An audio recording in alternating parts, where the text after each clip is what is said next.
Is an absolute monster. At 6 meters long, he's the boss of a gang of reptilian killers. The gang takes down and takes apart any animal within their grasp.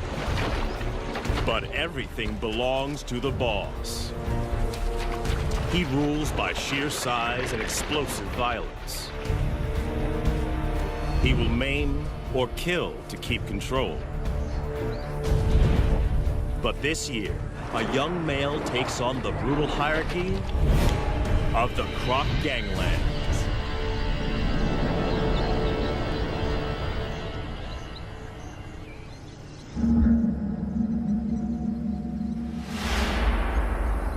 When a baby hippo dies of heat stroke on this beach, only one crocodile has the right to claim the bounty.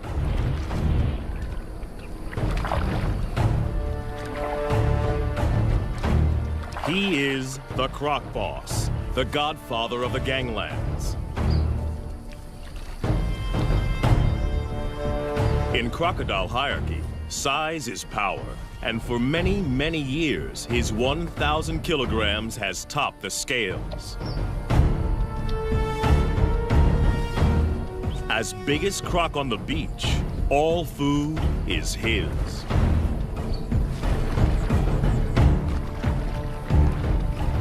The other crocodiles don't have the power or rank to oppose him.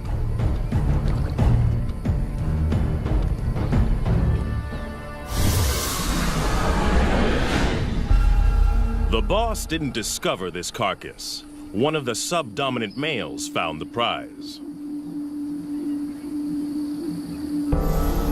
At 3 meters long, he is no small crocodile, but he lives on this beach and feeds at the discretion of Croc Boss.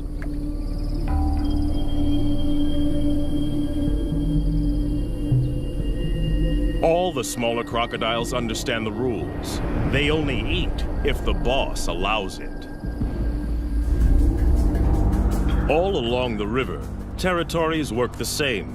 Sections, each as big as 4 Olympic swimming pools, are dominated by a single large crocodile and his gang.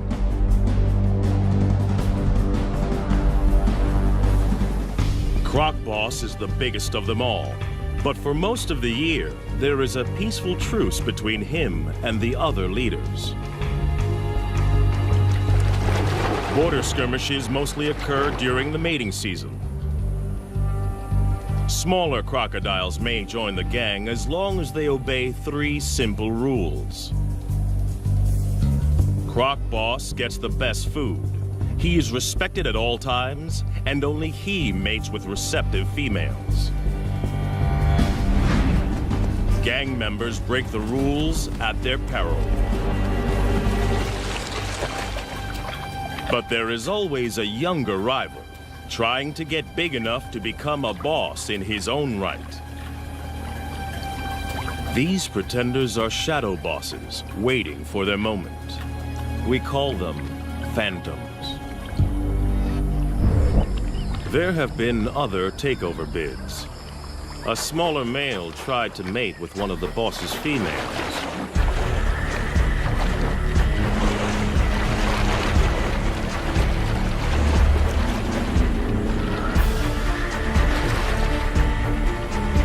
It was a reckless move.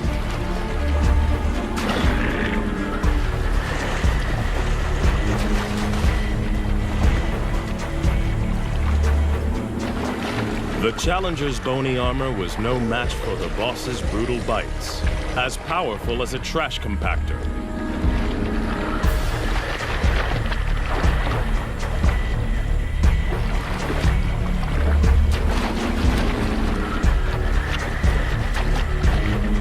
Discipline was swift and terminal.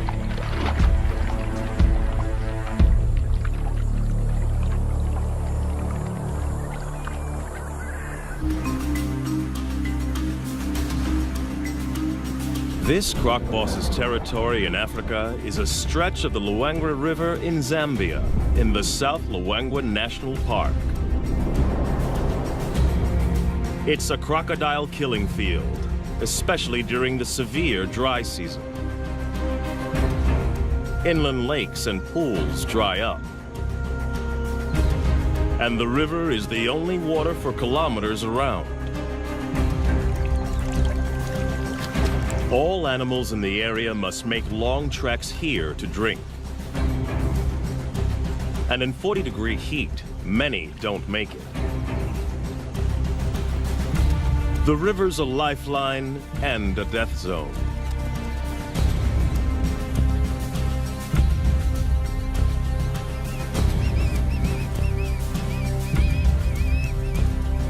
For the croc gangs, the living is easy.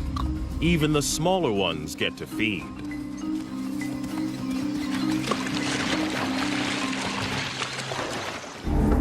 But crocs aren't the only gangs in town. Lions also know the riverbanks are teeming with easy pickings. And they're willing to fight the crocs for food. This puku antelope's caught between a rock and a hard place. After fleeing from the lions, he's stranded on an island in the croc-infested river. He's got to get off or starve.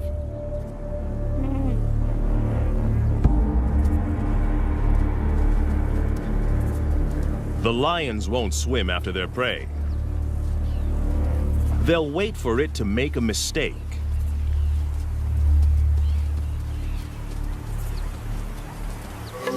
The puku's biggest threat lies in the water. The young phantom is perfectly placed for an attack. Away from the gang, this antelope is his to lose. There's no way the croc can catch the puku on the land.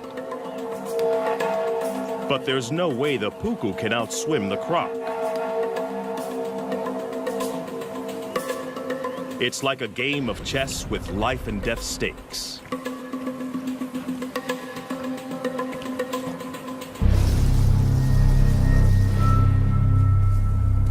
The puku has to use the land to put as much distance as he can between himself and the waiting croc, and figure out the shortest swim possible.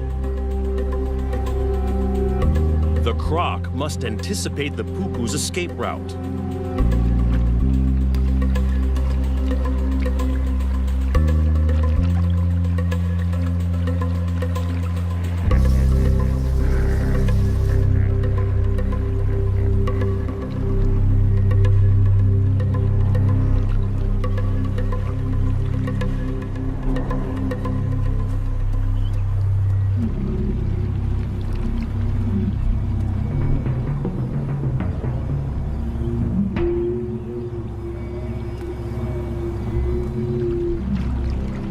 Life boils down to a simple equation of speed versus distance.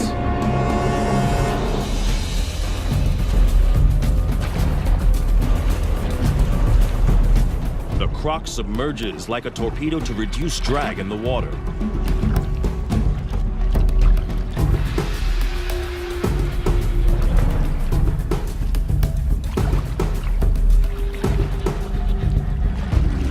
But his top speed of 10 kilometers per hour is not fast enough.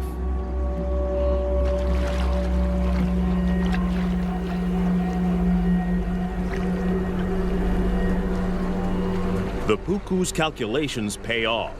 He's foiled two top predators.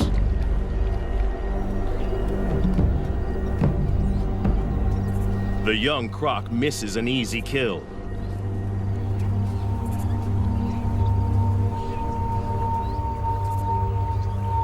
His solo hunting attempt is a failure.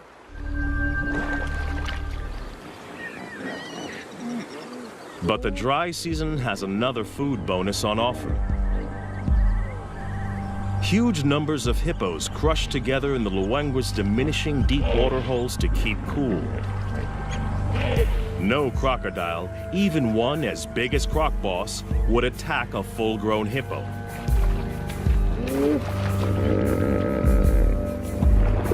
They are way too big and dangerous to take on. A single hippo bite would destroy a big crocodile.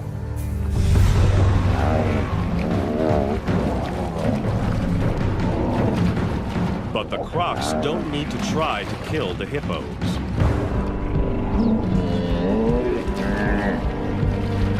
In crowds like this, these aggressive 3-ton herbivores will often fight to the death.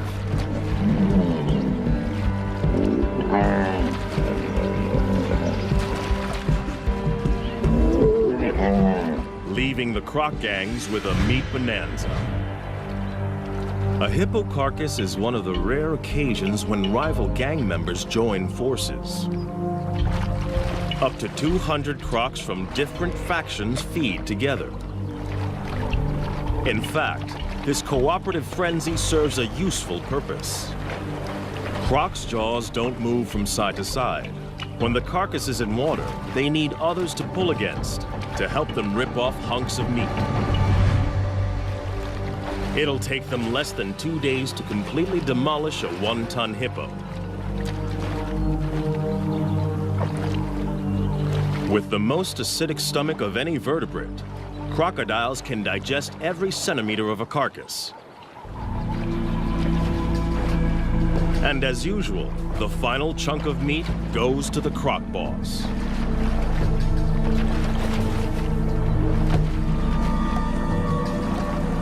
No other croc has the power to argue.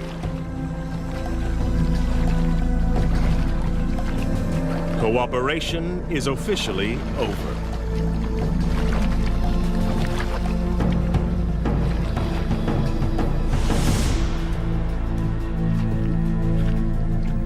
Back on dry land, the lion pride is also living well off the deadly dry season. There's no need to hunt when the scavenging is so good.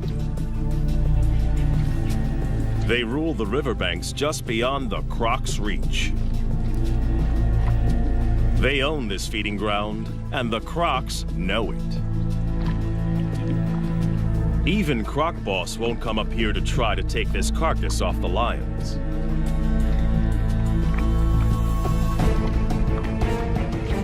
But anything that dies closer to the water is in no man's land. And that means war. Lion versus croc.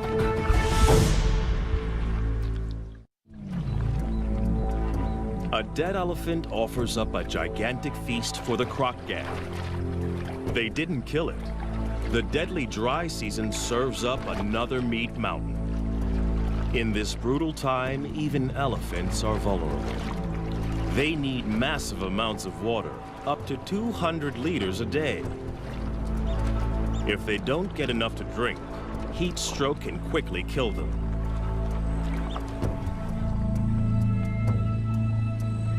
The crocs have the carcass now, but they don't own it. It's right in the conflict zone. The lions have started feeding on it, and they haven't finished. This prize is too big to give up without a fight.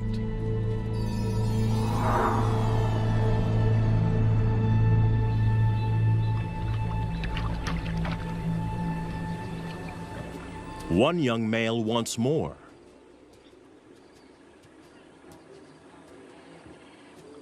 His scrappy mane indicates he's barely 2 years old, but he's big and dangerous.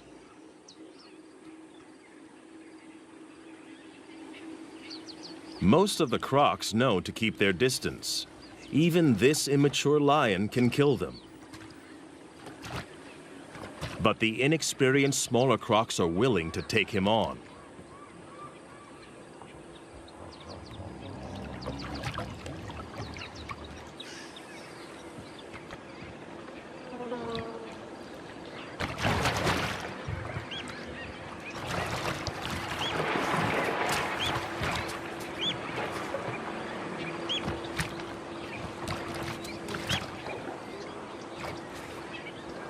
This is not a competition Croc Boss needs to get into. The pickings are slim, and if the gang wins, the carcass is his for the taking anyway.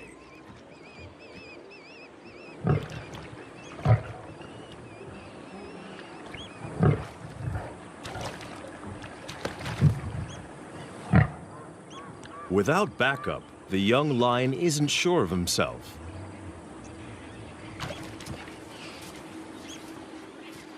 The crocodiles win today.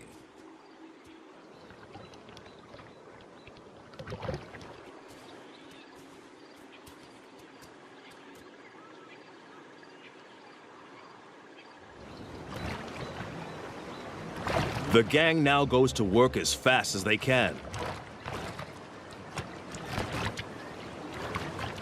It's a race to rip as much meat as possible from the carcass.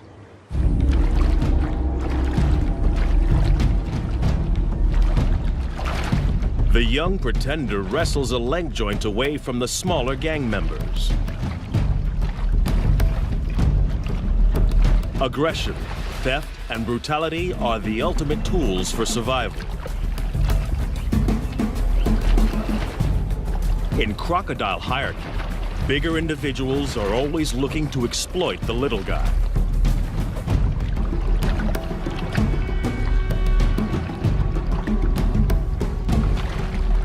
The smaller crocs have learned well from the master.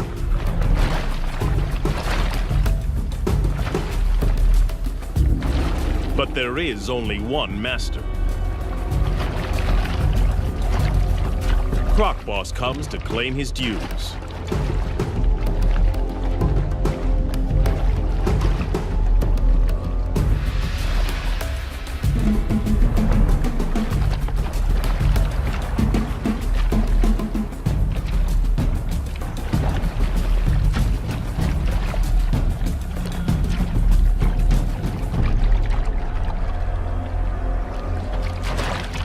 For the smaller crocs, the feeding is over.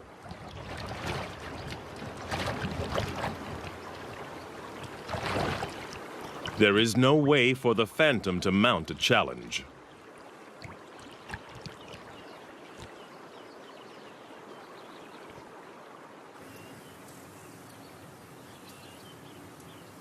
To have any hope of running the gang, he must bulk up. And he can't do that on leftovers from the boss. He's got to find his own food. And the numerous drinking pools next to the river provide the perfect hunting ground. Every morning and evening, the antelope journey here to quench their thirst. A perfect opportunity for an ambush.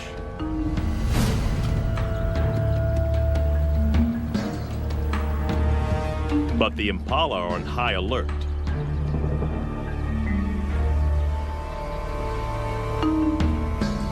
To have any hope of catching one, the young croc must find the perfect pool in which to disappear and wait.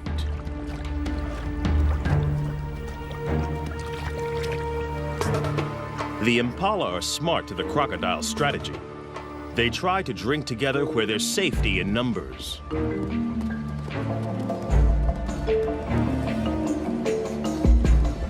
The crocodile must wait for a loner.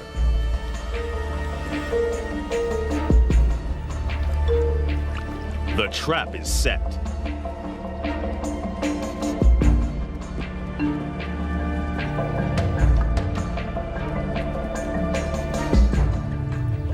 He can hold his breath for 2 hours. And this impala has no clue that below the surface lurks a ravenous crocodile poised to strike.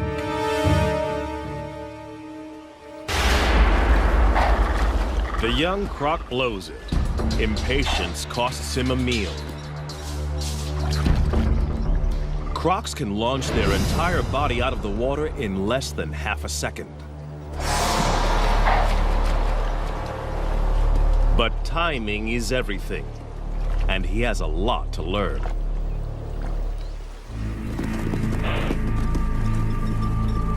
The prey is spooked. The hunt is over. It's a half chance for the lions.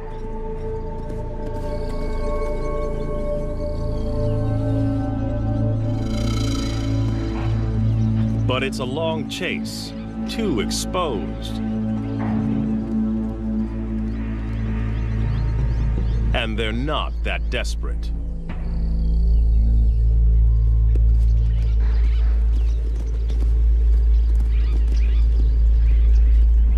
They don't have to try too hard. In the dry season, death is always just around the corner.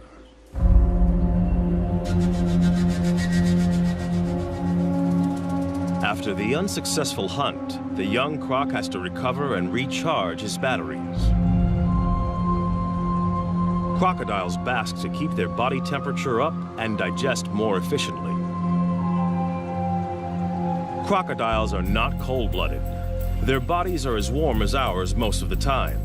They just have to work harder to keep their temperature between 33 and 35 degrees.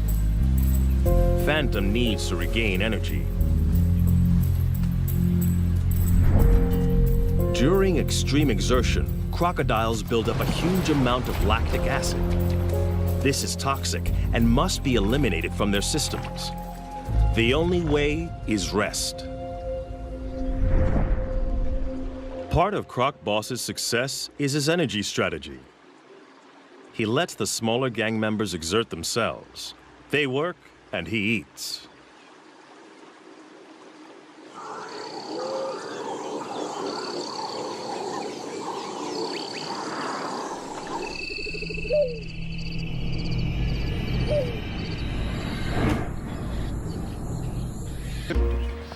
And they have the most unexpected allies.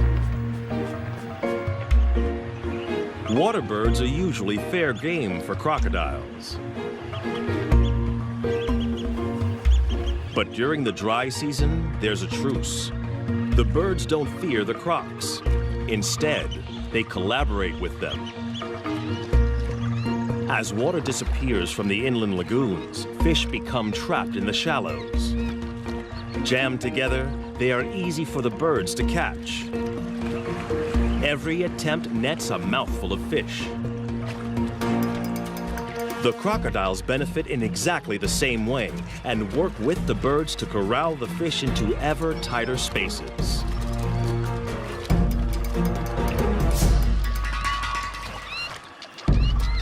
Each fish is a tiny meal, but for the small crocs, this technique is well worth the effort.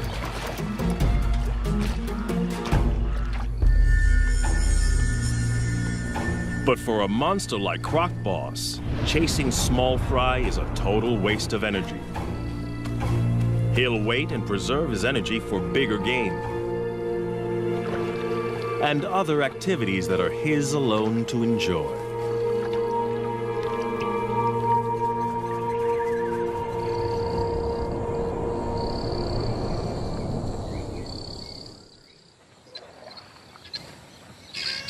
The dry season doesn't just bring a food bonanza. There's an even bigger prize, mating. The ritual begins at dawn.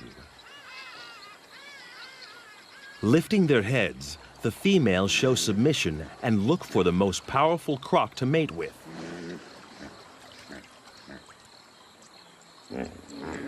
The boss raises his body and literally stands out in the river. It's a visible sign of his status. By rights, all receptive females are his.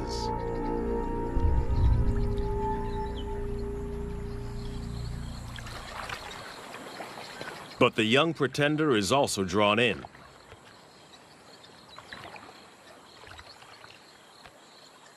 The females secrete a pheromone into the water. It signals they're ready.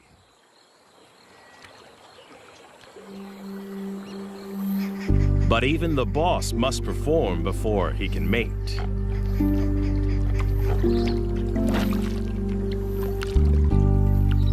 It's the only situation he cannot control. The final choice is made by the females. In mating season, females are permitted to wander through rival gang territories as they check out potential partners. The boss's head slaps and bubble blowing are the croc equivalent of beating your chest.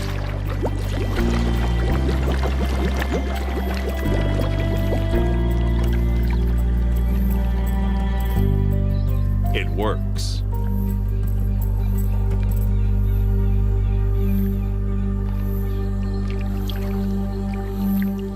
The smaller male can only watch.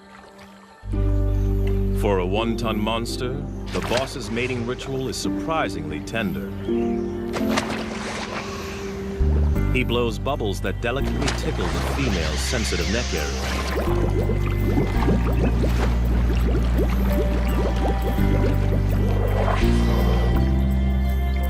The pair will remain together for up to 1 hour before choosing new partners.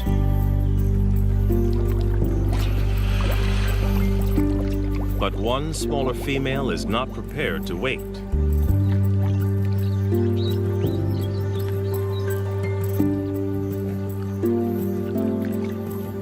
She's interested in the younger rival.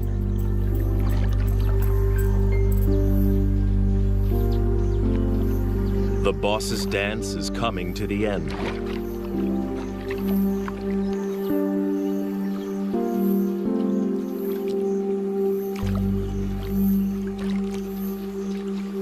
The pair submerges for their final act.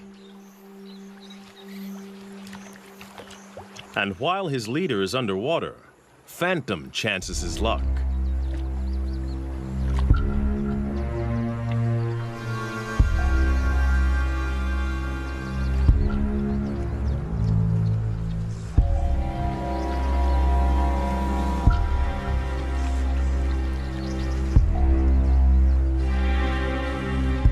But the boss didn't get where he is by being inattentive.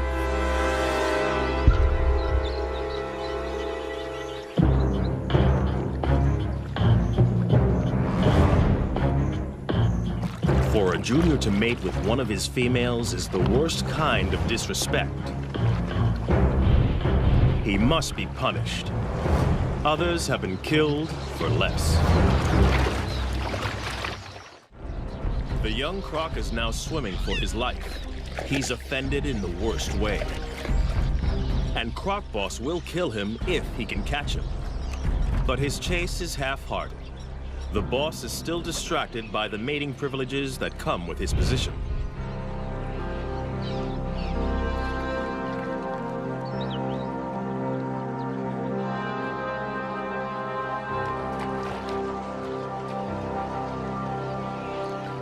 The young pretender gets off with a warning bite.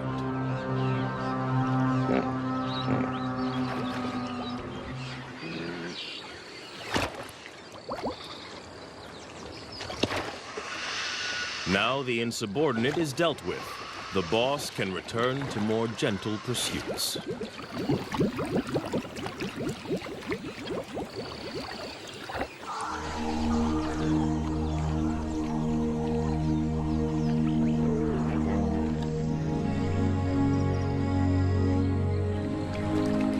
The right to mate is still a long way off for this young croc. He needs to grow, and to do that, he's got to grab every opportunity to hunt.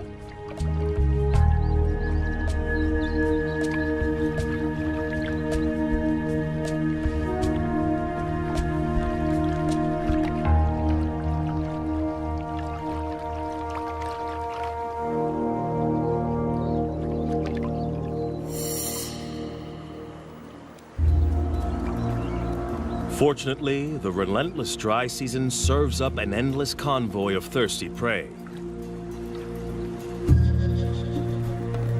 Twice a day, regular as clockwork, impala and wildebeest gather to drink.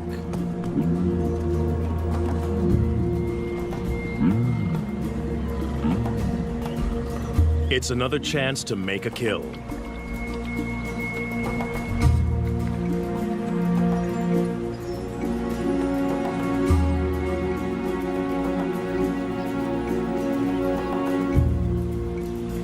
These impala are safe. They know exactly where the danger lurks.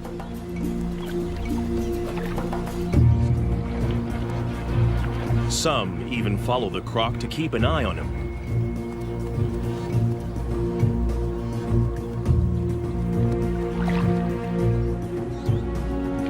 He is searching for the perfect place to spring a trap.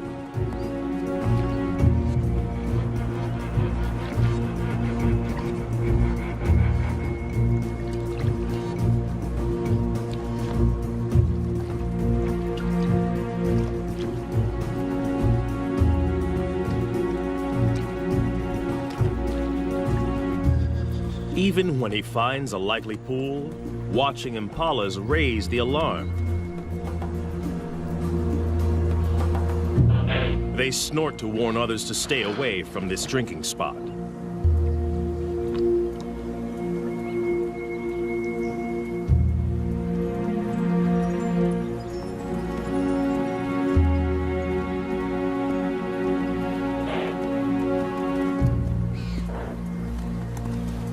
But with an unending stream of animals coming to drink, it isn't long before one individual doesn't get the message.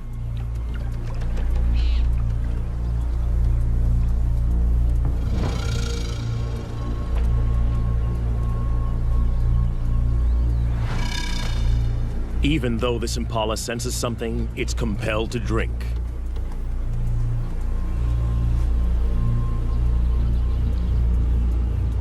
Thirst overrides fear.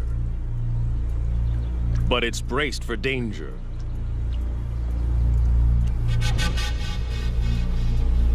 Every muscle is hardwired for escape.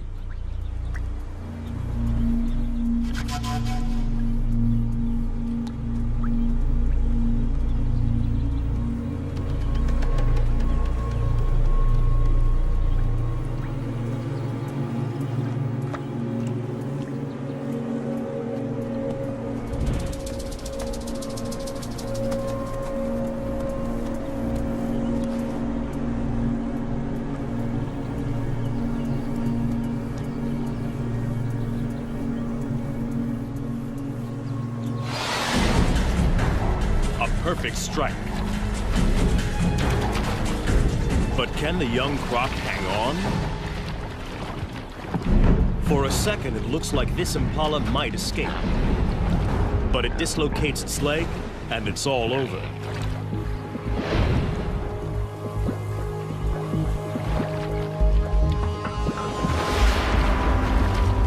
The timing of Phantom's ambush was a tiny bit off. He only manages to grab the impala's horn and is forced to bite again. But in the struggle, the impala's leg is tangled in its own horn, and it's all over.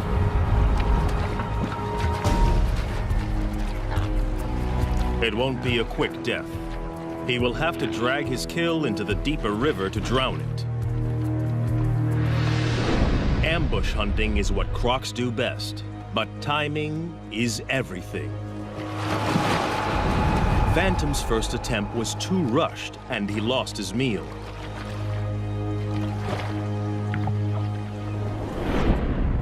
But the young pretender is learning. This time, he patiently waited for the impala to make a crucial mistake.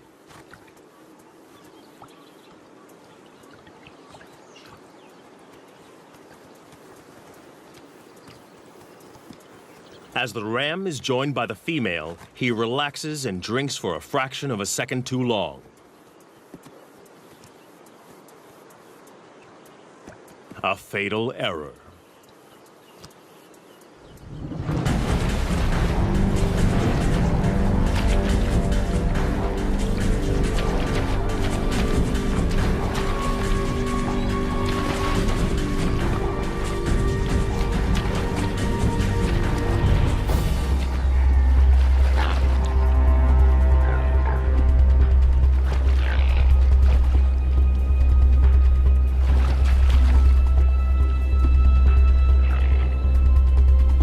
But the croc has made a mistake too. His perfect ambush is in full view of the gang. Now he must fight to keep it.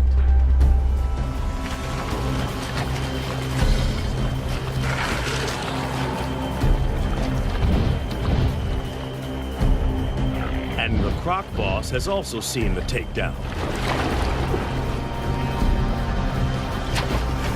This meal is now his. The young croc has no right to oppose the boss.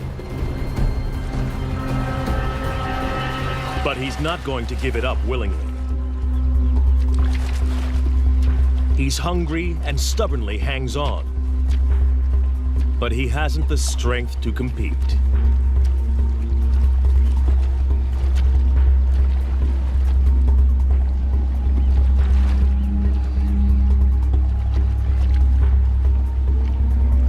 rest of the gang fights to get a bite onto the impala.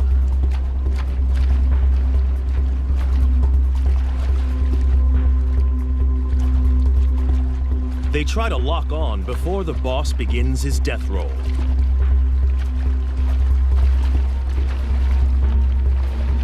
As the giant spins, he literally tears the impala to pieces. Any of the gang that can hang on may end up with a big chunk of meat.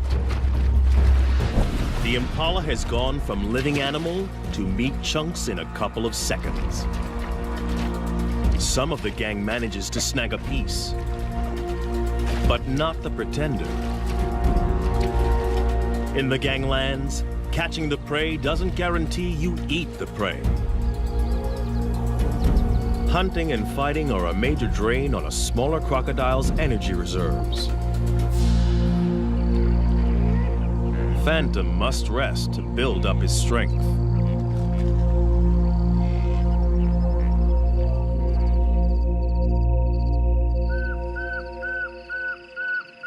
Other animals have no such energy restrictions. Away from the river, the African night hums with activity. For the prey species, the danger doesn't let up just because it's dark. Impala and puku rarely lie down to sleep for more than 10 minutes at a time. There are too many predators on the hunt, so they are forced to stay awake and alert.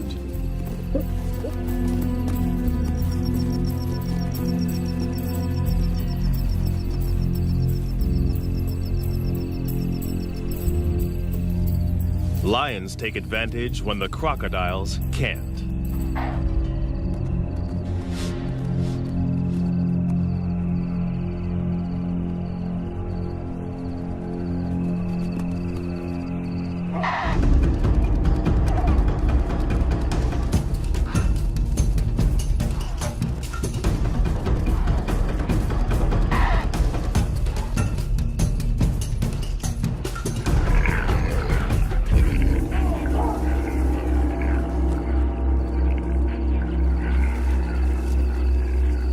Tonight, a puku loses the battle.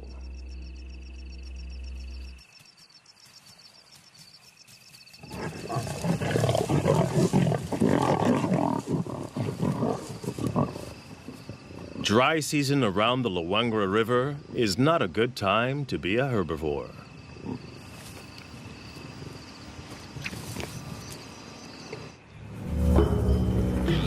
Another day, another death. Another free meal for the croc gangs. As the sun warms the crocs, it triggers a feeding frenzy on the hippo carcass. Crocs from multiple gangs wait in line to feed. Territorial differences set aside for the moment. Size determines the order, and the biggest eat first.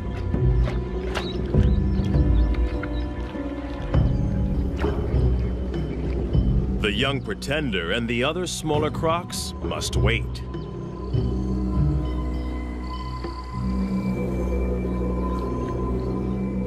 The boss has torn away a huge hunk of the dead hippo. And in a strange twist, he is now being harried by a living hippo. One of the few creatures that can kill a big crocodile. In a bizarre scene, the croc boss is being menaced by a huge hippo as it consumes his dead relative. At first glance, this looks like a challenge for food. But hippos are exclusive herbivores.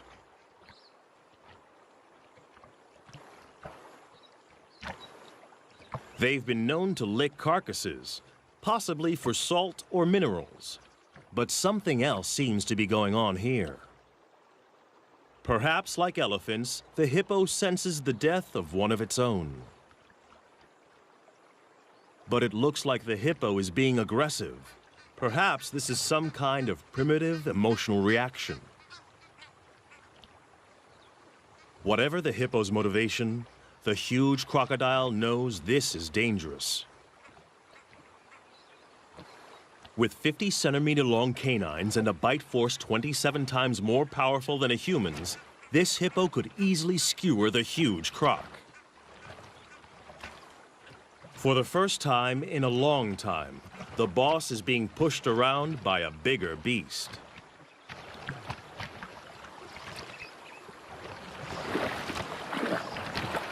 It's time to retreat.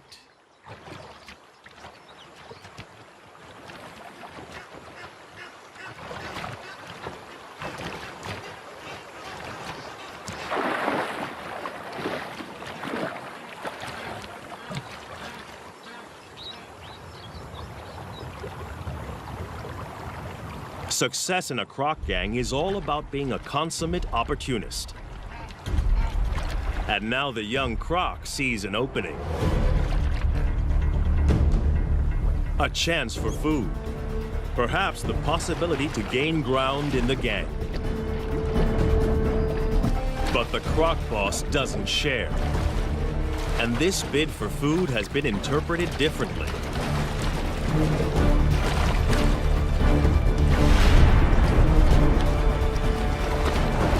It's now a power struggle. And the boss's violent death roll is a deadly attack. Instant retreat is the only acceptable way out, and the younger croc doesn't take it. This can only end in one of two ways: death or injury to the smaller croc.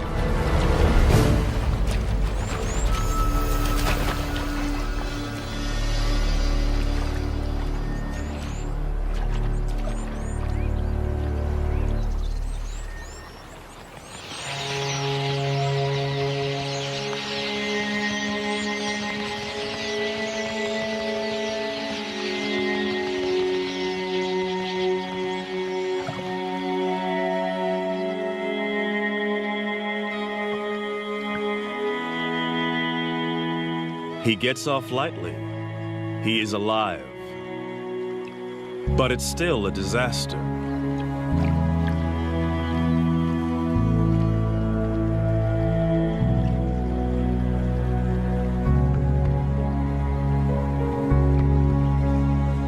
He pays for the transgression with his own flesh and blood.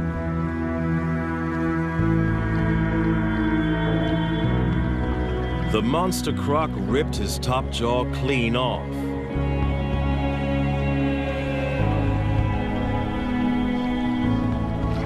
Amazingly, the smaller croc will survive this hideous injury. Crocodiles have special antibodies to help them heal from massive wounds. But it will not regrow. He is not just deformed, but terribly handicapped. His journey to the top position is over.